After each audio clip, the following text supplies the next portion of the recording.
आज ही Doubtnut app download करें। Doubtnut पर होगा अब आपके सभी मैथ्स, केमिस्ट्री, फिजिक्स और बायोलॉजी डाउट्स का सफाया। बस अपने क्वेश्चन की फोटो खींचो, उसे क्रॉप करो और तुरंत वीडियो सोल्यूशन पाओ। Download now. नमस्कार दोस्तों, हम पढ़ रहे थे कहानी संवदिया को, जिसके लेखक है फणीश्वर नाथ रेणु जी। दोस्तों, कहानी के पिछले भाग में देखा कि हरगोविंद संवदिया है वह बड़ी बहुरिया का संदेश लेकर उसके मायके में पहुंच जाता है, लेकिन उसमें इतना साहस नहीं है कि वह बड़ी बहुरिया का संदेश उसके मायके में सुना पाए। बड़ी बहुरिया की जो माँ है वह उसकी खूब खातिरदारी करती है, किसकी? हरगोविंद जी की। देखते हैं आगे आखिरी भाग को कि हरगोविंद बड़ी बहुरिया का संदेश सुना पाता है या नहीं। पढ़ते हैं कहानी के भाग 4 को। हरगोविंद ने थाली की ओर देखा। दाल भात, 3 किस्म की भाजी, घी, पापड़, अचार। बड़ी बहुरिया बथुआ साग उबालकर खा रही होगी। अब बड़ी बहुरिया के मायके में हरगोविंद के सामने खाने के लिए थाली पेश की जाती है। थाली में होता है दाल भात, 3 किस्म की सब्जियां, घी, पापड़, अचार। तभी हरगोविंद बड़ी बहुरिया के बारे में सोचता है कि हवेली में बड़ी बहू सिर्फ बथुए का साग उबालकर खा रही होगी और वह खाना नहीं खाता है। बूढ़ी माता ने कहा, क्यों बबुआ, खाते क्यों नहीं हो? माई जी, पेट भर जलपान जो कर लिया है। वह माई जी को बहाना देता है कि मैंने पेट भर के जलपान यानी नाश्ता कर लिया है, इसलिए मैं खाना नहीं खाऊंगा। लेकिन हरगोविंद के मन में कई सारी बातें गूंज रही है, उमड़ रही है कि वह अपनी बातें किस प्रकार कहेगा। अरे, जवान आदमी तो 5 बार जलपान करके भी एक एक थाल भात खाता है। हरगोविंद ने कुछ नहीं खाया। खाया नहीं गया, उससे खाना नहीं खाया गया था, क्योंकि जो बड़ी बहुरिया की बातें थी वह किस प्रकार उसके मायके में खाएगा, वह वही सोच रहा था। संवादिया डटकर खाता है और अफरकर सोता है, किंतु हरगोविंद को नींद नहीं आ रही है। यह उसने क्या किया, क्या कर दिया? वह किस लिए आया था? वह झूठ क्यों बोला? नहीं, नहीं। सुबह उठते ही वह बूढ़ी माता को बड़ी बहुरिया का सही संवाद सुना देगा, अक्षर अक्षर। यहाँ जो संवादिया है वह खाना नहीं खाता है और उसके मन में कई तरह की बातें, कई तरह के प्रश्न उमड़ रहे हैं। वह किस तरह के प्रश्न उमड़ रहे हैं कि उसने यह क्या कर दिया, उसने बड़ी बहुरिया का संदेश क्यों नहीं सुनाया और यहाँ आके झूठ क्यों बोल दिया? वह यहाँ किस लिए आया था? वह यहाँ संदेश सुनाने के लिए आया था और वह झूठ क्यों बोला कि बड़ी बहुरिया वहाँ खुश है? सुबह उठते ही वह बूढ़ी माता को उसके मन में वह सवाल आता है और वह अपने मन में निर्णय लेता है कि सुबह उठते ही वह बूढ़ी माता को बड़ी बहुरिया का संवाद सुना देगा, जैसा बड़ी बहुरिया ने कहा है। वह क्या कहेगा? माई जी, आपकी इकलौती बेटी बहुत कष्ट में है, आज ही किसी को भेजकर बुलवा लीजिए। नहीं, नहीं तो वह सचमुच कुछ कुछ कर बैठेगी। अब क्या कर बैठेगी? बड़ी बहुरिया ने कहा था ना, यदि मुझे लेने नहीं आए तो मैं तालाब में कूदकर जान दे दूंगी। आखिर किसके लिए वह इतना सहेगी? बड़ी बहुरिया ने कहा है, भाभी के बच्चों बच्चों की झूठन खाकर वह एक कोने में पड़ी रहेगी। रात भर हरि गोविंद को नींद नहीं आई। वह रात भर यही सोचता रहा कि वह माई जी को सब कुछ बता देगा कि उनकी बेटी, इकलौती बेटी बहुत कष्ट में है, उसे आज ही बुलवा लीजिए, नहीं तो वह सचमुच मर जाएगी, अपनी जान दे देगी। वह आखिर किस लिए इतना सहन कर रही है, इतनी पीड़ा क्यों सह रही है? बड़ी बहुरिया ने कहा है कि वह यहाँ पे बच्चों का जूठन खाकर ही एक कोने में पड़ी रहेगी। इस वजह यही सोच सोच कर वह रात भर नहीं सो पाता। आंखों के सामने बड़ी बहुरिया बैठी रही, सिसकती रही, आंसू पोंछती हुई। सुबह उठकर उसने दिल को कड़ा किया। वह संवदिया है, उसका काम है सही सही संवाद पहुंचाना। वह बड़ी बहुरिया का संवाद सुनाने के लिए बूढ़ी माता के पास जा बैठा। बूढ़ी माता ने पूछा, क्या है बबुआ, कुछ कहोगे? जो संवदिया है यानी जो हरगोविंद है, वह सुबह सुबह बूढ़ी माता के पास पहुंच जाता है। वह उसने मन में ठाना हुआ है कि वह संवदिया है यानी संदेश को सुनाने वाला है और वह वही संदेश सुनाएगा जो बड़ी बहुरिया ने कहा है। वह माँ के पास पहुंच जाता है और जो माँ है वह कहती है, क्या है बबुआ, कुछ कहोगे? हरगोविंद कहता है, माई जी, मुझे इसी गाड़ी से वापस जाना होगा, कई दिन हो गए। अब यहाँ पर दोबारा हरगोविंद कुछ भी नहीं कह पाता है। अरे, इतनी जल्दी क्या है, एक आध दिन रहकर मेहमानी कर लो। नहीं माई जी, इस बार आज्ञा दीजिए, दशहरा में मैं बड़ी बहुरिया के साथ आऊंगा, तब डटकर 15 दिनों तक मेहमानी करूंगा। अब बड़ी बहुरिया की माँ के पास हरगोविंद बैठ जाता है। वह सब संदेश नहीं सुना पाता जो बड़ी बहुरिया ने कहा है, और वह क्या कहता है माँ के पास जाकर कि मुझे अब जाना होगा। अब जो माँ है वह कहती है कि तुम कुछ दिन और ठहर जाते, लेकिन वह कहता है नहीं, मैं दशहरे में आऊँगा बड़ी बहुरिया के साथ, तब 10 से 15 दिन रहकर मैं यहाँ पर मेहमानी करूँगा। बूढ़ी माता बोलती है, ऐसी जल्दी थी तो आ ही क्यों, सोचा था बिटिया के लिए दही चूड़ा भेजूंगी, सो दही तो नहीं हो सकेगा आज, थोड़ा चूड़ा है बासमती धान का लेते जाओ। चूड़ा की पोटली बगल में लेकर हरगोविंद आंगन से निकला तो बड़ी बहुरिया के बड़े भाई ने पूछा, क्यों भाई, रहा खर्च तो है। अब बड़ी बहुरिया की जो माँ है वह दही चूड़ा लेकर देती है, दही तो होता नहीं है, तो चूड़ा लेकर वह हरगोविंद को देती है कि वह अपनी बेटी यानी बड़ी बहुरिया को वह जाकर दे दे। अब जो हरिगोविंद वह चूड़ी लेकर वह चूड़े की पोटली लेकर जैसे ही निकलता है, तो बड़ी बहुरिया के जो भाई है वह कहते हैं, क्यों भाई, रास्ते का खर्च तो है तुम्हारे पास। हरगोविंद बोलता है, भैया जी आपकी दुआ से किसी बात की कमी नहीं है, लेकिन जब बड़ी बहुरिया ने कहा था कि तुम एक तरफ का किराया मुझसे ले लो और आते वक्त मेरे भैया से ले लेना, लेकिन हरगोविंद बोला कि मुझे पैसों की जरूरत नहीं है, लेकिन हमें पता है कि हरगोविंद के पास अब जाने के लिए किराया भी नहीं है। स्टेशन पर पहुंचकर हरगोविंद ने हिसाब किया, उसके पास जितने पैसे हैं उससे कटिहार तक का टिकट ही वह खरीद सकेगा, और यदि चौन्नी नकली साबित हुई तो सेमापुर तक ही, बिना टिकट के वह एक स्टेशन भी नहीं जा सकेगा। डर के मारे उसकी देह का आधा खून सूख जाएगा। गाड़ी में बैठते ही उसकी हालत अजीब हो गई। वह कहाँ आया था, क्या करके जा रहा है, बड़ी बहुरिया को क्या जवाब देगा। जैसे ही वह स्टेशन पर पहुंचता है तो वह हिसाब करता है कि उस पर जाने के लिए किराया कम है, वह उन किरायों से कटिहार तक ही पहुंच पाएगा।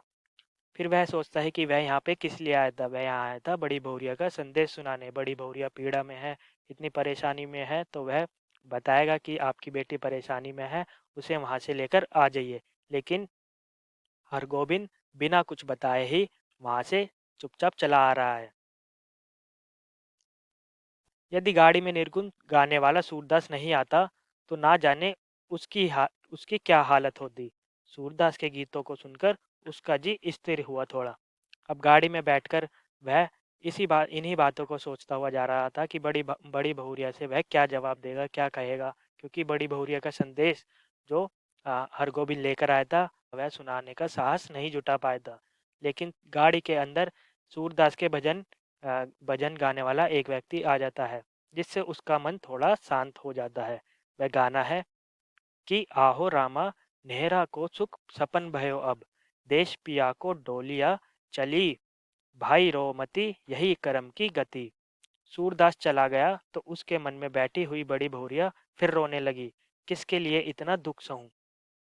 गाना जब समाप्त हो गया तो हरगोविंद है वह फिर बड़ी बहुरिया के बारे में सोचने लगा, उसके रोने के बारे में सोचने लगा। उसकी जो बातें उसने शब्द कहे थे बड़ी बहुरिया ने हरगोविंद से, वह उन्हीं शब्दों को अपने मन में दोहराता जा रहा था। 5 बजे भोर में वह कटिहार स्टेशन पहुंचा। सुबह के 5 बजे वह कटिहार स्टेशन पहुंच चुका था। भोपे से आवाज आ रही थी, भोपा यानी प्लेटफॉर्म पर लगे स्पीकर से, बैरगद्दी, कुसियार और जलालगढ़ जाने वाले यात्री 1 नंबर प्लेटफॉर्म पर जाएं। हर गोविंद को जलालगढ़ जाना है, किंतु वह 1 नंबर प्लेटफॉर्म पर कैसे जाएगा। उसके पास तो कटिहार तक का ही टिकट है, जलालगढ़ 20 कोस। बड़ी बहुरिया राह देख रही होगी, 20 कोस की मंजिल भी कोई दूर की मंजिल है, वह पैदल ही जाएगा। अब हरगोविंद जलालगढ़ कटिहार पहुंच जाता है, लेकिन कटिहार से उसे जलालगढ़ जाना है, लेकिन उसके पास कटिहार तक का ही टिकट था और उसके पास कटिहार तक के जाने के लिए ही पैसे थे। अब वह क्या सोचता है, वह यह निर्णय लेता है कि कटिहार से जलालगढ़ तक का जो सफ़र है वह 20 कोस दूर है और वह यह सफ़र पैदल ही तय करेगा। हरगोविंद महावीर विक्रम बजरंगी का नाम लेकर पैदल ही चल पड़ा। वह 20 कोस की यात्रा पैदल करने के लिए निकल पड़ता है। 10 कोस तक वह मानो बाई के झोंके पर रहा। हवा के झोंके के साथ वह 10 कोस तक पहुंच जाता है। कस्बा शहर पहुंचकर उसने पेट भर पानी पी लिया। पोटली में नाक लगाकर उसने सूंघा, आह, बासमती धान का चूड़ा है। माँ की सौगात बेटी बेटी के लिए नहीं, वह इससे एक मुट्ठी भी नहीं खा सकेगा, किंतु वह क्या जवाब देगा बड़ी बहुरिया को। हरगोविंद 20 कोस तक पैदल चलने का निर्णय लेता है। 10 कोस पैदल चलने पर ही बहुत तेज भूख लगने लग जाती है। उसके पास पैसे तो थे नहीं, और जो उसके पास पोटली में चूड़ा है वह बड़ी बहुरिया की माँ ने बड़ी बहुरिया के लिए दिया है। वह बड़ी बहुरिया का अ, वह जो सामान दिया है चूड़ा वह नहीं खाता। वह यह निर्णय लेता है कि अब मैं पानी पीकर ही आगे का रास्ता तय करूंगा, और वह यही सोचता रहता है कि वह बड़ी बहुरिया को आगे क्या जवाब देगा। उसके पैर उसके पैर लड़खड़ाए। ओह! अभी वह कुछ नहीं सोचेगा, अभी सिर्फ चलना है, जल्दी पहुंचना है गांव। बड़ी बहुरिया की डबडबाई हुई आंखें उसको गांव की ओर खींच रही थी। मैं बैठी रही ताकती रहूंगी, यानी वह बस यही सोचता है कि अब मुझे जल्दी से जल्द गांव पहुंचना है, क्योंकि बड़ी बहुरिया उसका इंतजार कर रही होगी। 15 कोस। माँ से कहना अब नहीं रह सकूंगी। 16, 17, 18। जलालगढ़ स्टेशन का सिग्नल दिखाई पड़ता है। वह 18 कोस तक पैदल चला जाता है, और उसे जलालगढ़ के स्टेशन का एक सिग्नल दिखाई देता है। गांव का ताड़ सिर ऊंचा करके उस उसकी चाल को देख रहा है। उसकी ताड़ के नीचे बड़ी हवेली के दलान पर चुपचाप टकटकी लगाकर राह देख रही है बड़ी बहुरिया। भूखी प्यासी, हमरो संवाद ले जाओ रे संवदिया, या। लेकिन यह कहाँ चला आया हरगोबिंद? यह कौन गांव है? पहली सांझ में ही अमावस का अंधकार। किस राह से? वह किधर जा रहा है? नदी है? कहाँ से आ गई नदी? नदी नहीं, खेत है। ये झोपड़े हैं या हाथियों का झुंड? ताड़ का पेड़ किधर गया? वह राह भूलकर ना जाने कहाँ भटक गया। इस गांव में आदमी नहीं रहते क्या? कहीं कोई रोशनी नहीं। किससे पूछूं कहाँ वह रोशनी है या आंखें? वह खड़ा है या चल रहा है? वह गाड़ी में है या धरती पर? वह अपने गांव पहुंच चुका था, और बड़ी बहुरिया के जो सवाल थे वह उसको इस तरह से प्रभावित कर रहे थे कि वह सब कुछ भूल चुका था। उसके सामने गांव किस तरह नजर आ रहा था? अमावस के अंधकार की तरह। जो उसके सामने नदी थी वह नदी भी गायब हो चुकी थी। झोपड़े क्या नजर आ रहे थे? हाथियों की झुंड की तरह।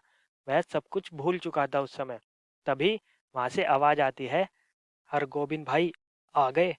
बड़ी भौरिया की बोली या कटिहार स्टेशन का भोपा बोल रहा है। आ, हरगोबिंद है वह गांव में जाकर बेहोश हो जाता है, हवेली में जाकर बेहोश हो जाता है। तभी बड़ी भौरिया की जो बोली है वह कहती है कि हरगोबिंद भाई आ गए। हरगोबिंद आंखें बंद करके यह सोचता है कि ये बड़ी भौरिया की बोली है या कटिहार स्टेशन पर लगा हुआ स्पीकर बोल रहा है। हर गोविंद भाई क्या हुआ तुमको? बड़ी बहुरिया कहती है, हर गोविंद भाई आपको क्या हुआ? बड़ी बहुरिया, हर गोविंद ने हाथ से टटोल कर देखा। वह बिछावन पर लेटा हुआ है। सामने बैठी छाया को छूकर बोला, बड़ी बहुरिया। हर गोविंद ने हाथ से टटोल कर देखा कि वह एक बिस्तर पर लेटा हुआ है, और सामने बैठी एक छाया है। वह कौन है? बड़ी बहुरिया। हर गोविंद भाई अब आपका जी कैसा है? लो एक घूंट दूध और पी लो। मुंह खोलो, हाँ पी जाओ पियो। बड़ी बहुरिया आ, हर गोविंद को दूध पिलाती है, क्योंकि वह बहुत थक चुका था।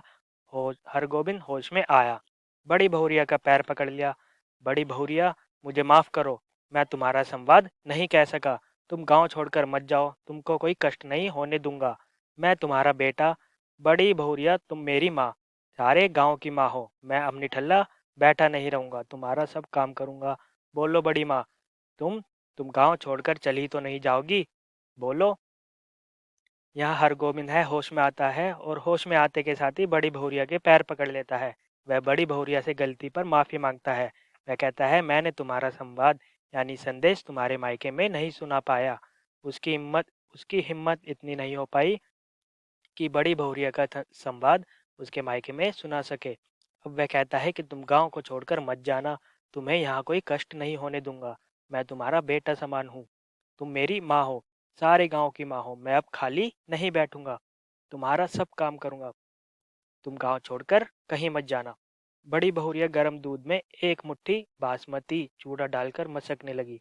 संवाद भेजने के बाद से ही वह अपनी गलती पर पछता रही थी। हर गोविंद की यह दशा देखकर बड़ी बहुरिया इस पर पछता रही थी, वह गलती पर अपनी पछता रही थी कि ये मुझसे क्या हो गया। तभी वह उसके मायके से आए हुए चूड़े को दूध में डालकर हर गोविंद को दे रही थी। तो दोस्तों यह थी कहानी संवदिया, जिसमें लेखक ने बड़ी बहुरिया के माध्यम से ग्रामीण परिवेश में झेल रही स्त्री की परेशानी और यातनाओं को दर्शाया है। बड़ी बहुरिया की पीड़ा को, उसके भीतर की परेशानी को हर गोविंद के माध्यम से अपनी पूरी सहानुभूति सहानुभूति प्रदान की है हमारे लेखक ने। तो दोस्तों यह थी हमारी कहानी संवदिया। धन्यवाद। क्लास 6 से 12 से लेके नीट, IIT, जेई मेंस और एडवांस के लेवल तक 10 मिलियन से ज़्यादा स्टूडेंट्स का भरोसा। आज ही डाउनलोड करें डाउटनेट ऐप या व्हाट्सएप कीजिए अपने डाउट्स 8400 400 400 पर।